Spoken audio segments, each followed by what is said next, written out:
Am I living the life that I want to live? Match your hardest work to your brain's energy level. There are actually new opportunities to explore within the organisation that you work in right now.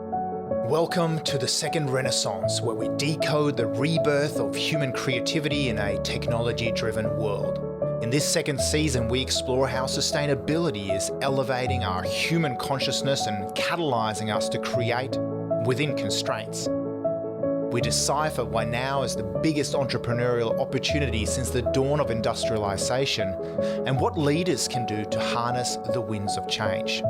I'm Sorman-Nilsson, global futurist, impact champion, and father, and your host for the second Renaissance.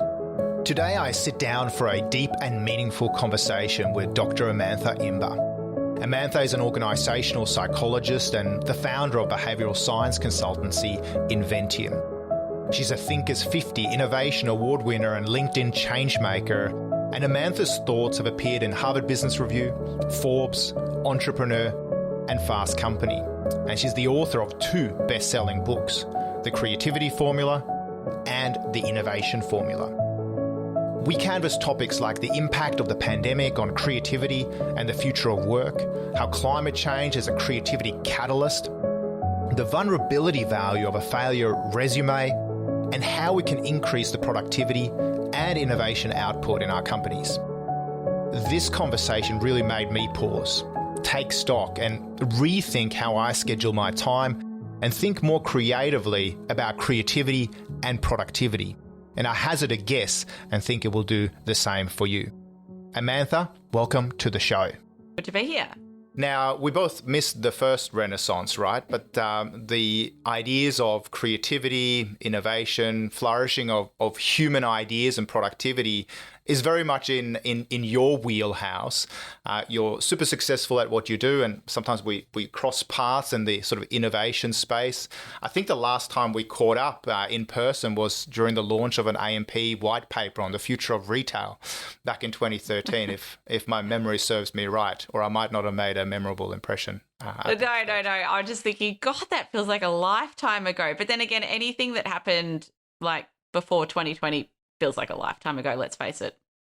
So, I mean, that is so true. And I think, everyone goes, the pandemic has accelerated, digital transformation, 10 years worth of digital acceleration has been compressed into a single year and all of that, right? What are you seeing from a sort of human productivity perspective as we think about this huge future of work experiment that we've all been thrown into? What are you seeing in terms of human output in an age of artificial intelligence and all the rest? Look, in terms of the work that we're doing with clients at Inventium, we are seeing, and I'm just thinking like of some recent data I was analysing last week for a global big multinational FMCG company. We found that staff were working an average of 10 hours a day, which is a really long, exhausting day, I would say. And that's why we were brought in, because staff are feeling exhausted and burnt out, and there's so many competing priorities and back-to-back Zoom meetings all day, and then they get their actual work done at night. And then when we ask these people, so how many hours of focused, productive, uninterrupted work do you think you do per day? About half of the sample was saying less than 2 hours a day. And if we look at staff that were saying less than 3 hours a day, that was almost everyone. And you just go, what on earth can be done when we're actually working, in inverted commas, for 10 hours a day, but say 20% of that time is the only productive time? I mean, that is a crazy world that we're in. Although we'd be on par with Google's 20% time, right? Right. If you flip that, yeah. Yes. Although from my friends who work for Google, they've always sort of said, 20% time, it's really 120% time. Yes. Yeah, right. Yes, so, exactly. Yes. So, I mean, you come from this, this wonderful background of, PhD, or Dr Amantha Imber, I should say, to be academically correct. You've got a phenomenal and very impressive CV. spanning, and you work with the likes of Google and all the big companies that are really sort of, helping enable this future of work experiment. And I followed your work for a number of years. And at the same time, I read this really humble blog post that you put up on LinkedIn a few weeks ago, which was your failure resume, which I'd love you to throw a little bit of light on. Where did the idea come from? And, how is it playing into how you look at work and how you look at, humans being happy at work? Yes, the failure resume. So the concept behind a failure resume is that on a normal resume, you talk about your successes and you often embellish, maybe tell the odd little, lie or stretch of the truth. And, it's all about everything that you've achieved. But the failure resume is the opposite, where you talk about what are the biggest failures in your career and also outside of your career, potentially as well. But also, as well as talking about the failures, you talk about what you've learned from those failures, because failures are kind of useless unless you learn something from them. So that's the concept of a failure resume.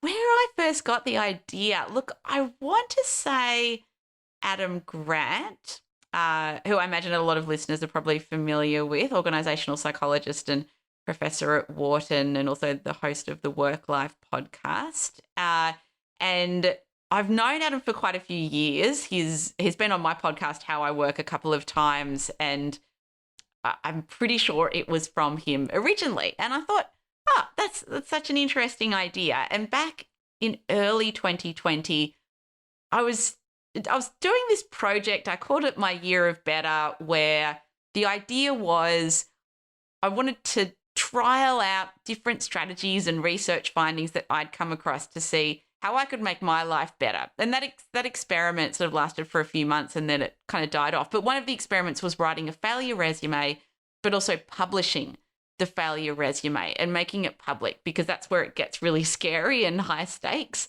So early 2020, I wrote my first failure resume and I broadcast it to everyone connected on me in the social media world, which I think was, I don't know, about 20,000 or something.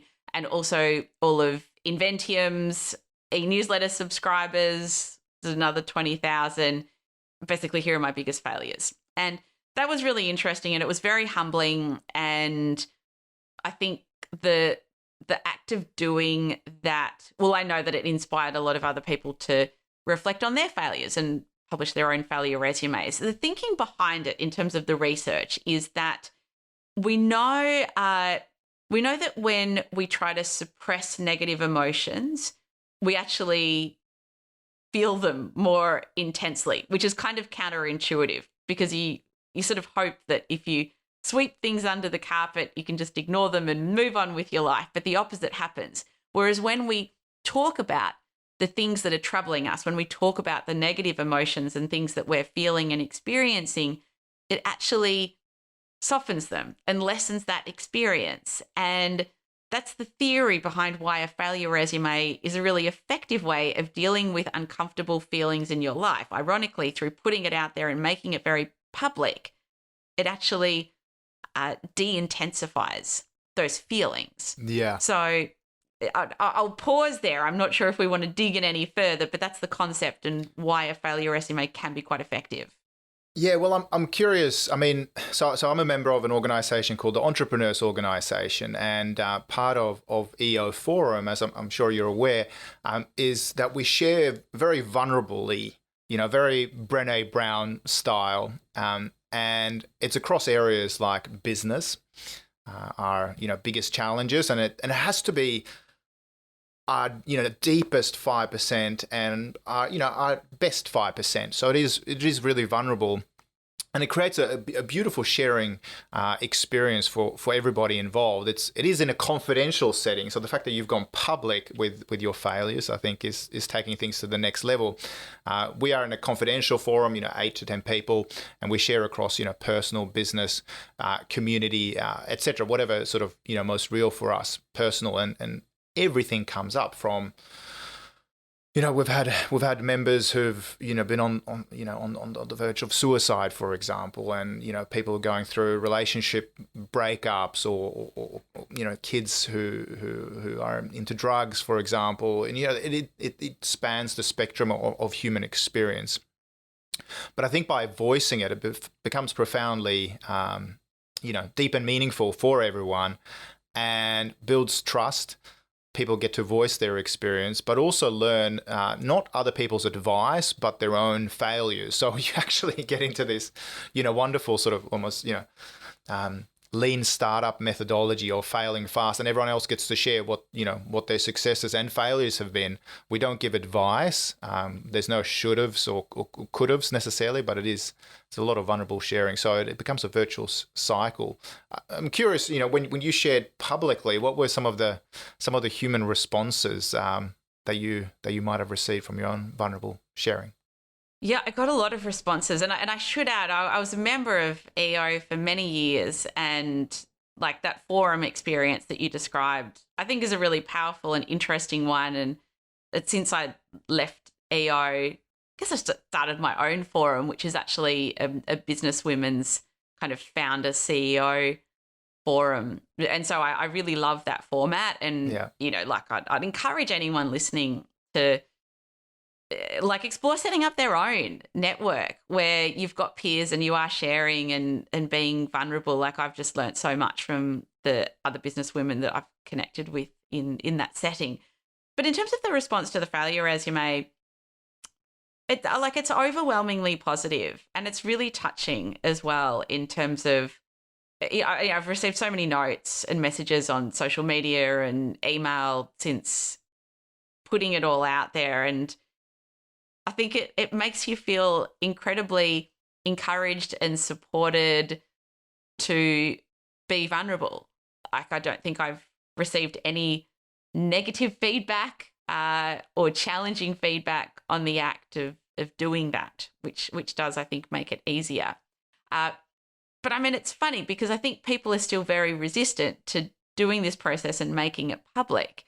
Like, one of the programs that we run at Inventium is to help leaders more effectively lead hybrid teams. So hybrid working, I don't think it's controversial to say this is the way of the future. And in this particular program, one of the weeks is about creating psychological safety, and we suggest the exercise of creating a failure resume within your team and everyone sharing that failure resume. And out of all the tools and strategies that we recommend in this 6-week program, I mean, that's just, 5% of the program, I'd say, creating this failure resume, we actually received quite a bit of negative feedback on that process. People really resisting the idea of doing that. And that surprised me. I mean, it probably says quite a bit about the existing culture within a team, I think, that people are really nervous about doing that.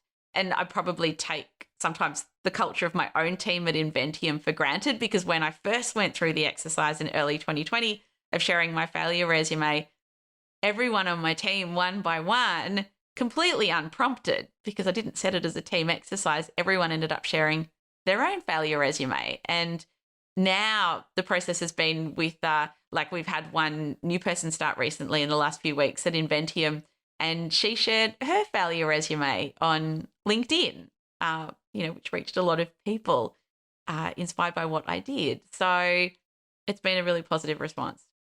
Cool. Any particular sharings or things you'd like to share with our audience today, or should it be all in the show notes when people check out your LinkedIn profile? Oh, look, they can check it out in the show notes. I think for me, I think when I was going through the process, I deliberately made it a work and a non-work activity. I find it easier to share work failures because that's just something that I've been doing for a while. I've spent the better part of the last 2 decades specializing in innovation, and we talk so much about the importance of failures and creating a safe to fail culture. And I feel very comfortable talking about work failures to anyone that will listen.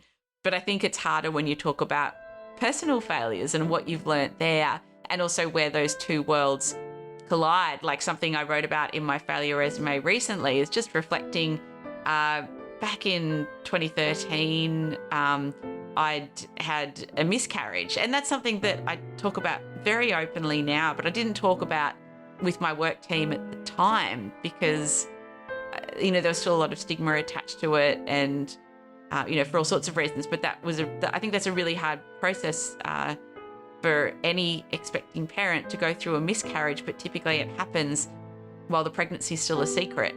But you're mourning for this thing and really deeply mourning for this life that will never exist. But, can't really take leave or share that experience with other people. And I just remember what a hard time that was for me. And, if that happened now, I'm done having children now. But, but I'd like to think if anyone on my team experienced that because of how I spoke about that, and, I've spoken about it with my team quite a few times, that they would feel comfortable expressing that and take the leave and the time off that they needed to process that. Yeah, it's a profound example, and times are slowly shifting in that particular regard as well. My wife and I had miscarriage with twins last year, it happened in May, and it was a very prolonged sort of experience, and didn't happen naturally, and my wife had to go in for D&C and operations and all of that, and very traumatic experience for us. And not only as women do you suffer, but both the mental aspects of what's involved and the sense of loss, but you also go through the biological, the physical process of it. And I remember at the time, it sort of also required a fair bit of me. I was going through my own sense of loss, but also having to support, of course, Nicole throughout it, and sharing this experience with a business partner. I thought it was vulnerably, and I knew that this person had been through something similar a fair while back, and I had a delay on something that I had sort of alluded I was going to get done in terms of some video marketing and stuff like that. And this person was not understanding whatsoever and thought I was just using this experience as an excuse for the fact that my productivity wasn't quite as high during that particular period in time. And I thought, here I am being, I'm being vulnerable. I'm very, very honest as to what we're going through. But generationally, this person just had, even though they had been through a similar experience 10, 15 years earlier, there wasn't that sort of acceptance. But I think maybe today, hopefully we're starting to, also generationally be more open about this kind of thing. But it reminds me of like, what's the culture that you want to, and I should say that, I no longer work with this person because I just found that the values alignment was so distraught and so differentiated, and this really shone a light on it. But in terms of values alignment, productivity, the hybrid nature of work, do you see that in an era of sort of the great resignation, etc., that people are more willing to sort of back what their values are and operate in a setting of trust and vulnerability?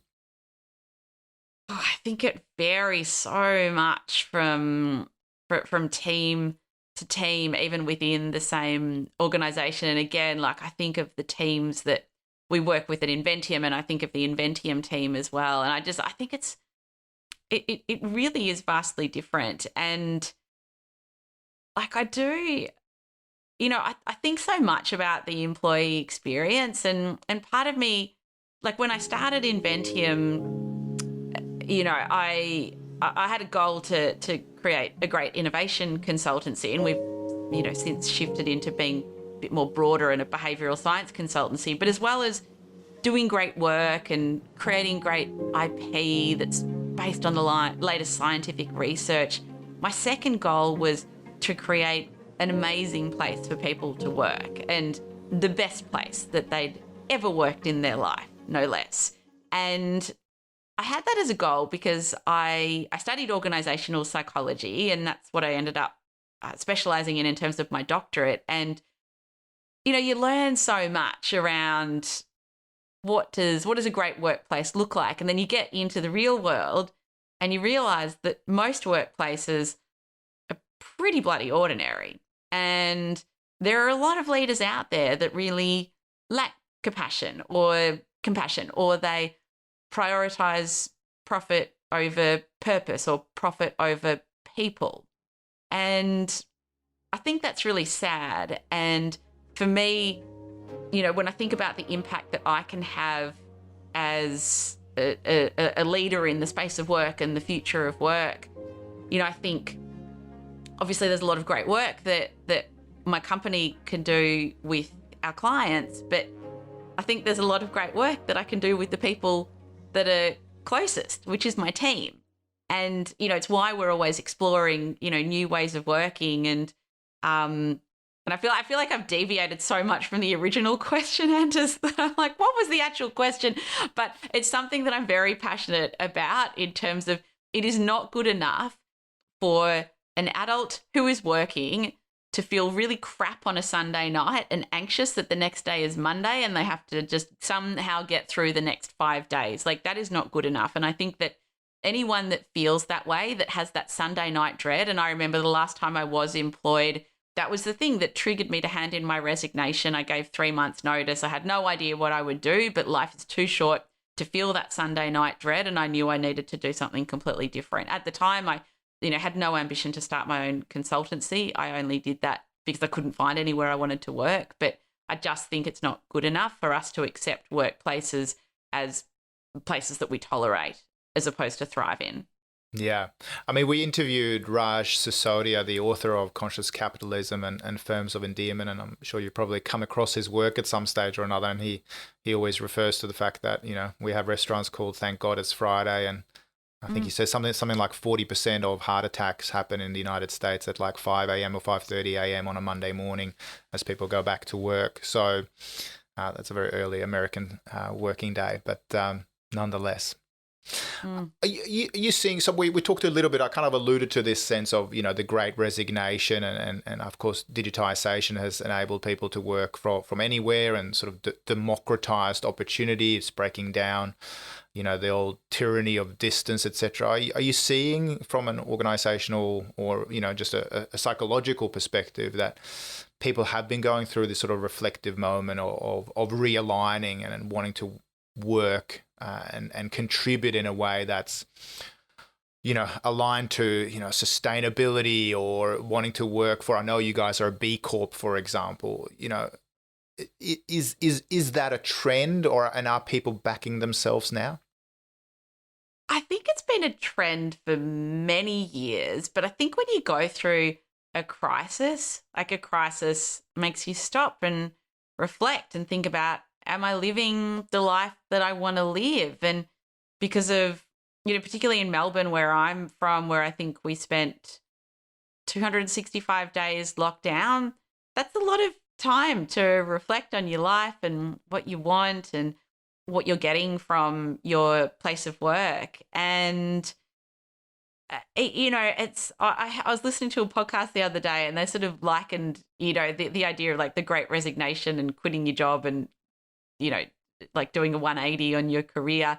It's like when you end a relationship and you go to the hairdresser and you're like, just give me something completely different.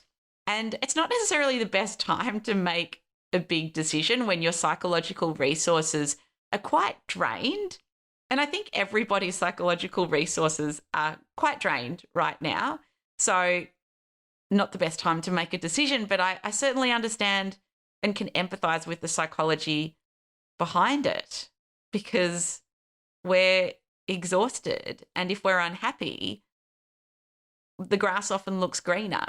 But I guess I would encourage people to, if they're feeling like resigning or leaving a job, sometimes that decision's clear, sometimes it's really clear, but where it's not clear, I think slow down your decision-making process and kind of sit with it for a bit longer. Like, you don't have to rush into anything. And it is a really big decision to leave a job if the decision's not clear. And often, like I also hear, and I'm just trying to remember if this is from the head of LinkedIn, possibly, about the great reshuffling as opposed to the great resignation, where maybe there are actually new opportunities to explore within the organisation that you work in right now that is often underestimated by a lot of people, how many opportunities there might be just on your front doorstep? Yeah, I mean, I remember hearing at a conference in North Carolina a number of years ago, the former CEO of Apple, who was lured to Apple by Steve Jobs to become the CEO, who basically said, John, are you going to stay at PepsiCo selling sugared water to the rest of the world for the rest of your career, or do you want to come and join me at Apple and change the world? And, this was back in the, 1980s or early 1990s, I believe. And, but, I think that sense, whether, us as entrepreneurs, you want to make a sort of a dent in the universe, or even more, profoundly sometimes. I know you guys scale your ideas through the organizations you work with, but what I'm also hearing is very, very important, as a small business, as a fast growing business, to also just create that cultural alignment and making people feel like they can make a dent in their worlds, however small or big their ambitions might be. Definitely. Yeah, I just think it's so important. And, I would encourage people to check out B Corp or B Corporation. If you Google that, you'll find out more. It's like a certification process to show that as a business you do put purpose over profit. And it is really hard to become B Corp certified. It's not like you just fill in a little survey and, bingo, it's done. Like it is. I remember when we first did it about 6 years ago, it was like a full-time job for about a month, actually going through their certification process and reflecting on some of the decisions that you make as a business owner around, the social and environmental impact that you have, and going, why do we do things that way? We should change that. And it's just such a great process to go through, even regardless of whether you get the certification at the end. But it's very powerful. And even just this morning, I was talking to Inventium CEO Mish, and we were talking about just what our focus should be philanthropically and socially and environmentally, and we're just kind of saying why aren't we completely carbon neutral as a business? Like that just seems like a no-brainer now, particularly as a small business where that's not an overly challenging thing to be. So we just agreed it's just like, well, let's just make that happen. Yeah. Why wouldn't you? Yeah. Yeah, absolutely. And I think, the B Corp movement is gathering steam in a really massive way. We're undergoing that very process at the moment as well. And I think, as a small business, it's actually fairly easy to pick off some pretty low hanging fruit on that journey. It's still a journey. And I think we also have made the realization that, well, we actually have been operating pretty, sustainably, even looking back. But of course, we learn more about the circular economy and all the rest all of the time as well. So it's a learning process. This kind of brings us to the idea of sustainability, and oftentimes we think of sustainability as just being about green or the environment. But of course, it's as you're aware, it's environmental, social, and governance factors, and you've touched a fair bit on social and how we treat our staff and the cultures we create. And of course it also comes down to governance, or in John Elkington, who we're about to have on the show, his language of the 3 Ps, people, planet, and profit, triple bottom line. Do you think, like, when you look at people, planet, and profit, how do you see them interplay? You work with the Fin Review and Boss Magazine on most innovative companies in Australia awards, for example, and the best places to work. Do you see that these are no longer just sort of nice to haves, but are an essential component to productivity and performance, innovation, output? And I think they are, because they're so linked to culture. I mean, like that they all feed into purpose, like having a clear reason for being as a company that is having a positive impact in the world above and beyond any financial returns or, financial returns to shareholders, particularly if it's a publicly listed company. And if you're a purpose-led business, that can't help but spill over into the culture, and culture impacts everything. I mean, culture has a huge impact on productivity. It has a huge impact on innovation. And look, with the two competitions that we run with the Australian Financial Review here in Australia, culture is a key component of the best places to work list and also the most innovative companies list. It's so fundamental, and I think unless you've got, a thriving, healthy, engaged kind of culture and a motivated workforce, it's really hard to do good work and have a big impact as an organisation. I'm not quite sure how that would happen if you were lacking those things. That would be challenging. Yeah, because I think, I heard Alain de Botton once upon a time talk at TED Global in Oxford, and he spoke about the fact that, we all have this, greater sense of anxiety these days, through the rise of self-help books, for example, the sort of, the locus of responsibility. If we fail or don't become a success in today's, increasingly meritocratic society, as he calls it, the locus of responsibility is firmly on us as human beings. Whereas in the past, no one really criticized you if you didn't make a sort of socioeconomic journey through life. It was sort of almost liberating, he said, psychologically and philosophically, because you knew you could never become as famous as the Queen. You could never really marry into the royal family because, if you weren't already a royal, even if it was a different royal house in Europe, for example. And now we have so much opportunity, there's so much sense of digital democratization, etc. But I'm just curious if you have a sense now that we're at a similar point in time where, my parents never really thought about purpose in their work. I mean, my mum, took over the family business because that was kind of an expectation. She didn't really focus in on really kind of, putting her slant on that little menswear store in Stockholm, Sweden, for example, but it was just a done thing, right?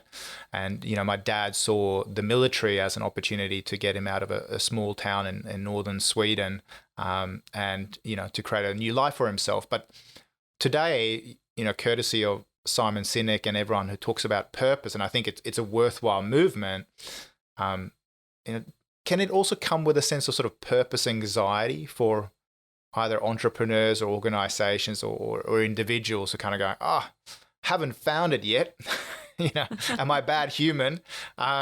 What would be your response to that? And maybe how does one tap into that purpose? Purpose anxiety. Yeah, it's funny because while you were talking, I was reflecting on my parents, and I think my mum particularly is very purpose driven. She's a clinical psychologist, and she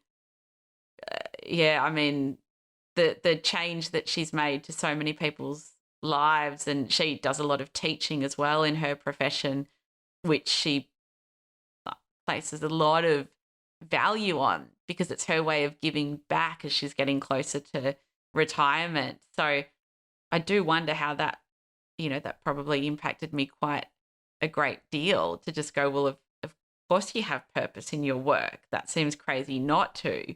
But in terms of purpose anxiety and trying to find it, gosh, I'm not sure. Yeah. I mean, I'll give you an example, right? I mean, so my wife, Nicole, she's the founder and designer of Ephemera, which is a swimwear brand for women, swim and resort wear. And, she comes from an entrepreneurial family where, particularly, actually both sides of the family, mother and father both encouraged Nicole to tap into her creativity. They could see that she was quite, aesthetic from a young age. And, they didn't do a flawless job. They didn't encourage her to go and study design in London when she was just out of uni or just out of school, and that's what she really wanted to do. So it wasn't a perfect journey of sort of purpose-driven or, passion-driven. work encouragement from the beginning, but there was always a sense that they were quite tuned into who she was and what her purpose was, and encouragement for that. But I know, she always shares a story with me that she has plenty of friends who, grew up in family businesses, for example, where the parents, in fact, encourage their kids to just play it safe and, don't go through the rigmarole of being an entrepreneur or, just go and work in accounting, for example, because that's the safe thing to do. And I feel like even when I was at law school, that was the advice that a lot of people got, that, if you study law, you'll do all right, even if it wasn't something that we felt was super purposeful, for example, out of, my colleagues at law school, there were many people who said that they wanted to go into doing pro bono or international law work or humanitarian law, who ended up, being corporate lawyers at the end of the day, which was maybe a little bit more practical, but maybe a little bit less purposeful. Mm-hmm.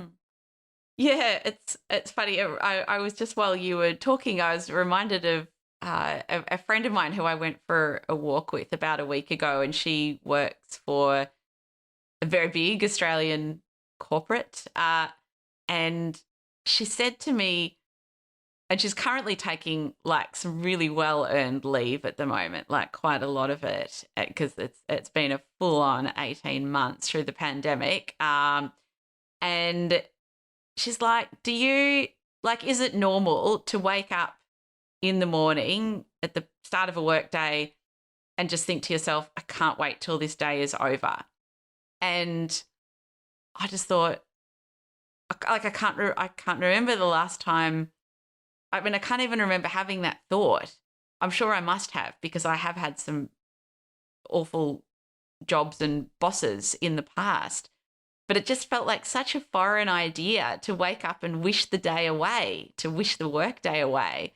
I was really struck by that. I feel like sometimes I'm just in my own little happy work bubble, which is not particularly useful for having empathy for, a lot of my clients that I'm sure could relate to this friend's experience of her work. But again, I just come back to, gosh, like, life is too short to be feeling that way about work. Like, that's crazy. And sometimes purpose will fix that. Like, if you can actually find purpose in what you do.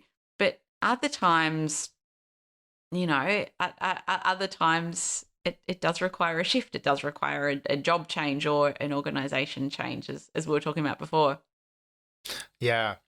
I mean, when I think about the future and the future of work and what people are selecting to make a contribution towards, I mean, you mentioned sort of 10 hours a day in terms of even hybrid work and, juggling everything that comes with it, lockdowns and all the rest.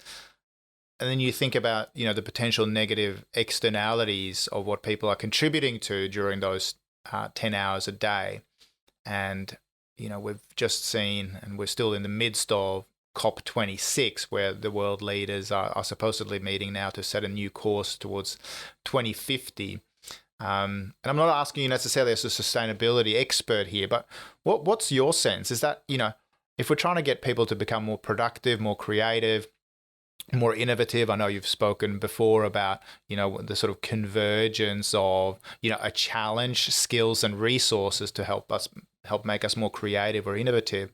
What do you see? Is 2050 too far into the future in terms of mobilizing humanity's creativity and innovation? Is 2030 a better target just to get people off their backsides and actually doing something? What are you thinking from a sort of change narrative perspective to mobilize action? Yeah. And to be honest, look, I definitely do not profess to be an expert in sustainability or knowing how realistic or not the 2050 target is. And also just, is that soon enough?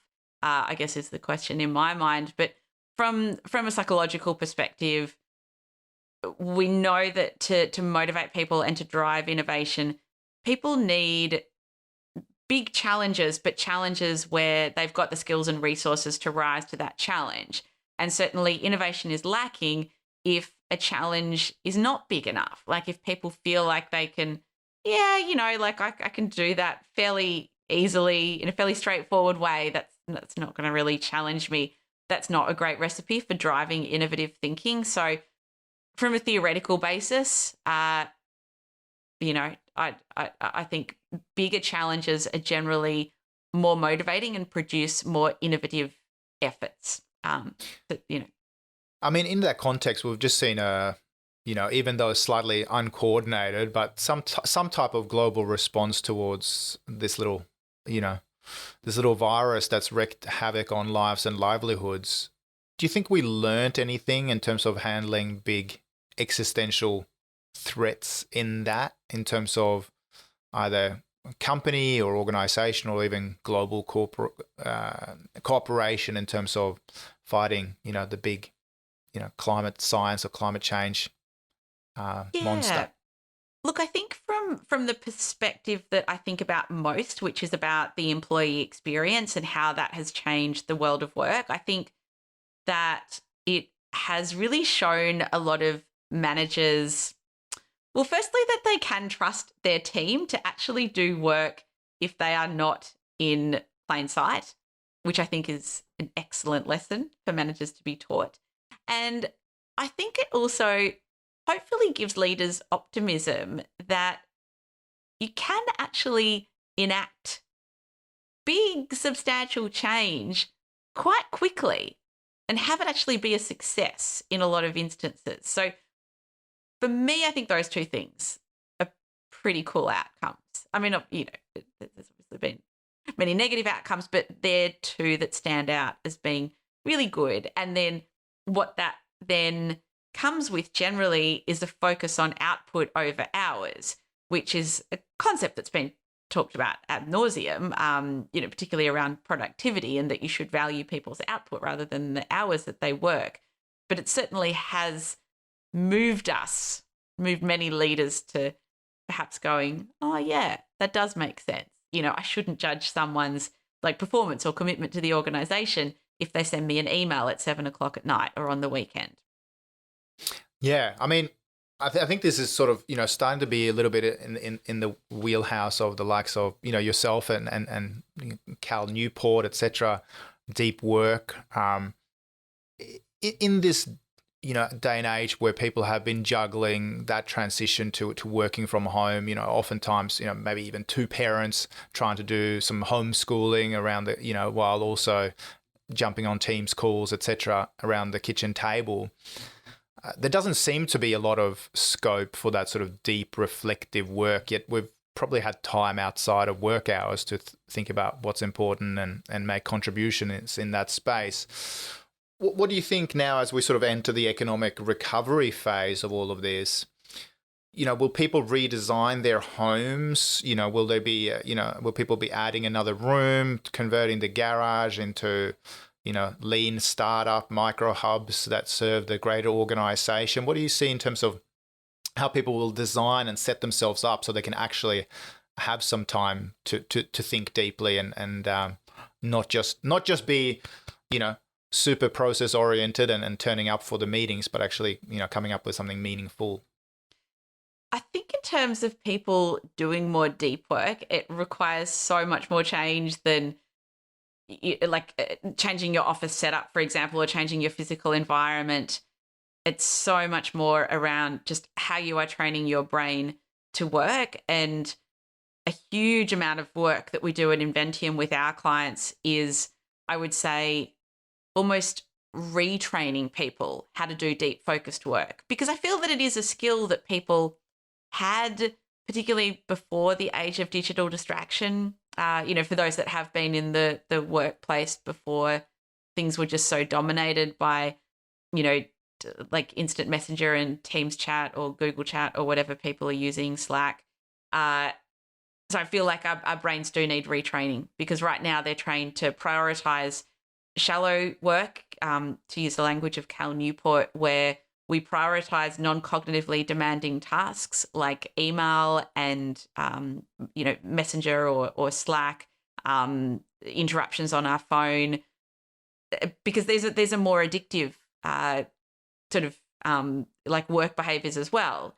Like email is a really addictive mechanism where we never know when that next reward, so to speak, is coming from in terms of like a good news email. So we get really addicted to checking our email multiple times a day. even though we know that that's not the most productive use of our time.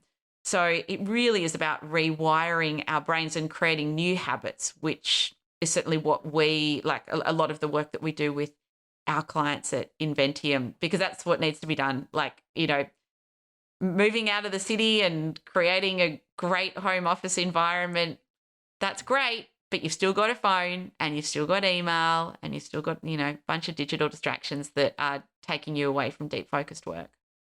So we're nearly into the final quarter here. It's been a great innings today, Amantha. I'm curious to see, what advice or what are some practical tips that we can take away to maybe boost the digital hygiene and ensure we don't get distracted by digital distractions and actually contribute meaningfully and humanely to a more sustainable and hopefully more profitable future as well. Sure. I mean, there's so much I could talk about. So let me name like 2 or 3 things, and happy to, dig deeper or go broader. So the first thing I think is really important is that people actually become aware of the difference between deep work and shallow work. Obviously, deep work by Cal Newport, who's actually a computer science professor at Georgetown in America. He wrote the book Deep Work, I think back in 2017. And basically, this is a concept for knowledge workers, so people that are paid for the value of the thinking that they bring to their organization. 2 types of work that we can engage in. Deep work, which requires focus, concentration. It's the hard stuff. It requires a lack of interruption, whereas shallow work is what I talked about before, less cognitively demanding work. And I think even just seeing that distinction in your day-to-day work and the day-to-day tasks that you do in any given workday is incredibly powerful for most people. Certainly we have a program called our Workday Reinvention program, and that's one of the first things that we educate people on. And, I've kind of lived with this notion and worked in this way like for 4 years now. But it's a revelation for people that don't actually think about the different types of modes, the 2 modes that you can be in as a knowledge worker, and coming to the realization that, hang on, my work and software applications are designed in a way that kind of gets me prioritizing shallow work, but actually the value that I bring to my job is in deep work. So we've kind of got to flip things. So that's the first thing. The second thing I would say is know your chronotype. So chronotype refers to a whole lot of research done by psychologists around circadian rhythms, and basically when are your peak energy levels over a 24-hour period. Broadly speaking, there are 3 types of chronotypes. There's larks, who are stereotypical morning people. They do their best thinking in the morning. There are owls that are about 20% of the population. They do their best thinking at night. And then there are middle birds who operate on the schedule of a lark, but just delayed by an hour or 2. So they do their best thinking work, between about 9 and 12 in the morning. And I will add, and I can give you a link to a scientifically validated chronotype assessment to pop in the show notes for people that want to actually self-assess what their chronotype is. But I think this is such an important concept for people to understand their chronotype and proactively design their day so that they're doing their deep, hardest, work that requires intense focus in line with their chronotype. So match your hardest work to your brain's energy levels. So for me, I am lark-ish. I sort of, wake naturally at about 6 a.m. without an alarm. And I've got my daughter with me half the time, which obviously, puts a very important constraint on my schedule. But when I don't have my daughter, I would very happily sort of, start work at about 7 a.m. and I do my best work between about 7 to 10 a.m. in the morning. And, whereas if I was working in a traditional organization that valued the 9 to 5 hours, that's not going to get the best out of me. And likewise, if my team has organized, say, its daily stand-up meeting at 9 o'clock in the morning, which is a really normal thing to do, that's a stupid thing to do if your team are mostly larks or middle birds, which, 80% of people are, according to population averages. That's stupid. Stand-up meetings and daily update meetings, that's shallow work. That doesn't require heavy lifting in terms of brain power. So have those meetings at lunchtime when most of us have brains that are not firing. So there are a couple of things. There's a bunch of tactical things I could talk about in terms of eliminating digital distractions, but I will pause to see, where do you want to take this? Well, I'll see where we can take things, because I know you have a digital distraction, which is a Microsoft meeting coming up in just a few minutes. So, I guess to kind of try and summarize some of these things, because I think there's so much gold you've shared with us, and some things I'll take away and challenge myself on as well. I'm juggling a 2-week-old and a 4-year-old at home, and the 4-year-old just got sick last night, so he's staying home from school. So it can, like, the realities of, I guess, life sometimes challenges this, right? But I'm pretty certain that my best work is also early on in the morning, and so I try and not do any financial analysis or any Xero, keeping my finger on the pulse at that time of the day. And it's sort of more an evening activity for me, where I have a little bit of firepower left, but it's fairly menial work for me from my perspective. So I think that's a really powerful lesson in terms of tuning into yourself, but also, of course, your team as well. I'm just thinking in terms of final nuggets. I mean, I'm mesmerized by your journey through consumer psychology, organizational psychology. I know you've been firmly embedded into the wheelhouses of creativity and also innovation, but now you're very much focused on this productivity and the future of work place. I'm just thinking, is maybe as a final comment or reflection, is the future of hybrid work, is it a better workplace than what we saw pre-pandemic? I think a workplace that offers more flexibility is always going to be a better workplace. Like when people feel like they've got autonomy and freedom over how they work, where they work, what hours they work, what time they're doing work, it leads to happier, more motivated people. And that's always going to be a good thing. So hybrid, yes, that's great, but it's only great if it gives people more flexibility and control. So where hybrid is slightly problematic is where it's mandated how you work in that hybrid way. So flexibility and autonomy over the way you work is really the thing that underpins what makes that very powerful. Mm.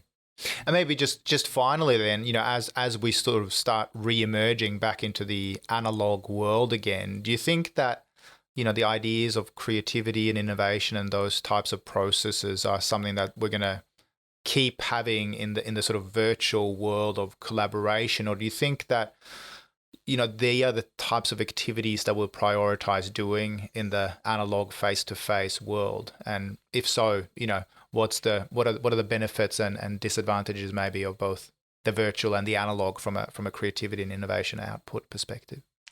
Yeah, look, I think that by and large, a lot of leaders don't make decisions based on what scientific research suggests is most effective. Obviously, our lovely clients at Inventium do, but a lot of leaders out there don't. And I remember I mentioned I've had Adam Grant on the How I Work podcast a couple of times. And when I had him on earlier this year, I asked him, is there any research that suggests that virtual collaboration or face-to-face collaboration is better for creativity and innovation? And the jury's out. There's nothing conclusive, even though a lot of leaders jump to the conclusion that, for innovation to happen, we need face-to-face collaboration around, a whiteboard in a real office. But actually, no, the jury is very much out. There is nothing to suggest that we do. So I would like to think that more leaders trust research rather than their gut when making decisions around that also can have a big impact on, employee happiness and autonomy and flexibility. Yeah, and nothing like a burning platform like a pandemic to actually, get our creative juices flowing again as well, right? Definitely. Dr. Amantha, Imber from Inventium, thank you so much for being on the show and doing some really deep work with us on how we can all design a better and more sustainable workplace for the future where people are happy to go to work and don't necessarily just look forward to, thank God it's Friday. Thank you very much for hanging out with us. My pleasure. Thanks, Amantha, for shining a light on how we can all participate in the second renaissance in the economic recovery phase of the pandemic. Next, we speak with Lisa Mclean from New South Wales Circular. Lisa helps us define the circular economy and its innovation capacity, why circularity's time has come in a massive way, the ticking climate clock, and what we can do individually and systemically to shift from a linear economy to a circular one. For more information about the second Renaissance and our work on sustainable innovation, please visit my website, www.sorman-nilsson.com. We would appreciate if you can take a moment to share the podcast with a friend or a colleague and help build the movement. We hope that what we learn together on the second Renaissance can help us all build a sustainable future for ourselves and our children. See you in the near future.